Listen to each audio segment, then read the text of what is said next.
اتكلمنا في الفيديو اللي فات عن رحيل مجلس اداره نادي الزمالك. في الفيديو ده هنتكلم عن مين المفروض يبقى موجود بدلهم، بس ما تنساش تشترك في القناه، تفعل زر الجرس، تعمل لايك، وبسم الله نبدا. في نهايه الفيديو اللي فات انا هقول دور احمد عفيفي القادم مع الزمالك. الفيديو الجاي هنتكلم عن دور عفيفي مع الزمالك، والفيديو ده مهم جدا. وكنت اقصد هنا ان احمد عفيفي لازم يبقى موجود مع الزمالك. بصراحه في قيمتين في الاهلي والزمالك، لا الاهلي عارف يستغله ولا الزمالك عارف يستغله. في الاهلي هيثم عرابي، الاهلي مش عارف يستغل هيثم عرابي تماما. هيثم عرابي كان يقدر ينقل الاهلي نقله تانية خالص، خصوصا لما كان موجود شركه كره قدم برئاسه ياسين منصور. كان هيثم عرابي لازم يبقى النائب بتاعه او حتى عضو في الشركه دي. في الزمالك احمد عفيفي غير مستغل تماما في الزمالك. عايز اقول لك احمد عفيفي دوره مهم جدا في الزمالك، عن انه يطلع في برنامج ويحلل ماتشات ويبقى مقدم برنامج والحاجات دي كلها. احمد عفيفي اهم من كده بكتير. خليني اقول لك احمد عفيفي ممكن يبقى نائب، ممكن يبقى رئيس نادي. احمد عفيفي اساسا مهندس، والمهندسين مالين مجال كره القدم. يعني مثلا المهندس هاني ابو ريده، المهندس جمال علاء، المهندس احمد مجاهد، دول مسكوا الاتحاد المصري لكره القدم. اما عن الاهلي مثلا مسكوا المهندس محمود طاهر، كان رئيس نادي الاهلي لمده 4 سنين. فحته ان يبقى في مهندس رئيس نادي كره القدم دي مش حاجه غريبه ولا مريبه، حصلت في الاهلي وحصلت في اتحاد الكوره. بل وانا شخصيا حاليا بقيت برجح ان اللي يمسك رئاسه الانديه يكون حد متعلم، ما يكونش حد جاهل او يكون مجرد انه كان لعيب كوره. بما ان الزمالك اساسا مش مشهور قوي بحته ان اللي يبقى رئيس نادي بتاعه يبقى لعيب كوره سابق، زي حاليا مرتضى منصور وقبليه ممدوح عباس، قبليه جلال ابراهيم، ودول ما كانوش لعيبه كوره. عشان كده شايف ان احمد عفيفي لازم يؤهل لهذه الخطوه. ازاي احمد عفيفي ما دخلش ولا مره عضو مجلس اداره او نائب رئيس مجلس اداره؟ احمد عفيفي موضوعه اهم شويه من ان هو يكون متحدث رسمي او حتى يكون مقدم برنامج. احمد عفيفي عنده عقليه يقدر يدخل الزمالك ملايين منها، ويقدر يخرج الزمالك من مشاكل كتير قوي. مشاكل الزمالك بيدخلها بسبب التخبط في اتخاذ القرارات، ومشاكل الزمالك بيدخلها بسبب الاشخاص اللي بيطلعوا يتكلموا ويقولوا كلام غلط عن الزمالك، وبالتالي الزمالك بيخش في امور كتير غلط. هتقولي ليه مش احمد حسام ميدو، مش حازم امام، مش اي حد من اللعيبه القدام واللي برضه متعلمين علام كويس؟ هقول لك احمد حسام ميدو ده اكبر هجاص في الكره المصريه.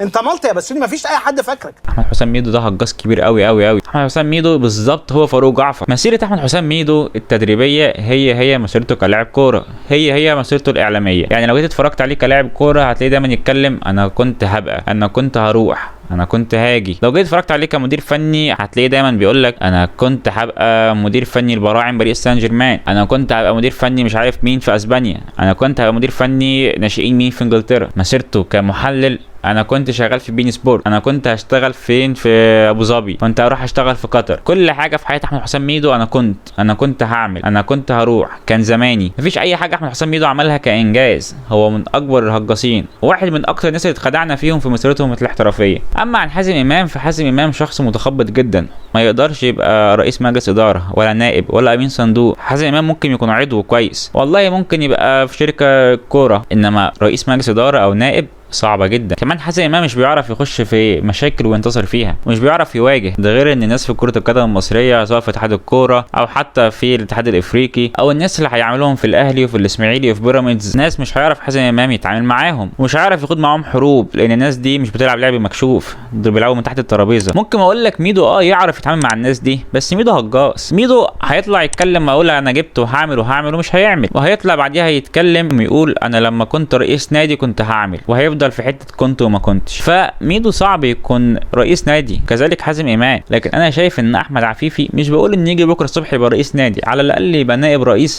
مع حد زملكاوي يقدر يعلم احمد عفيفي شويه النواقص اللي احمد عفيفي هيبقى محتاج يكملها في علم الاداره وعلم رئاسه الانديه.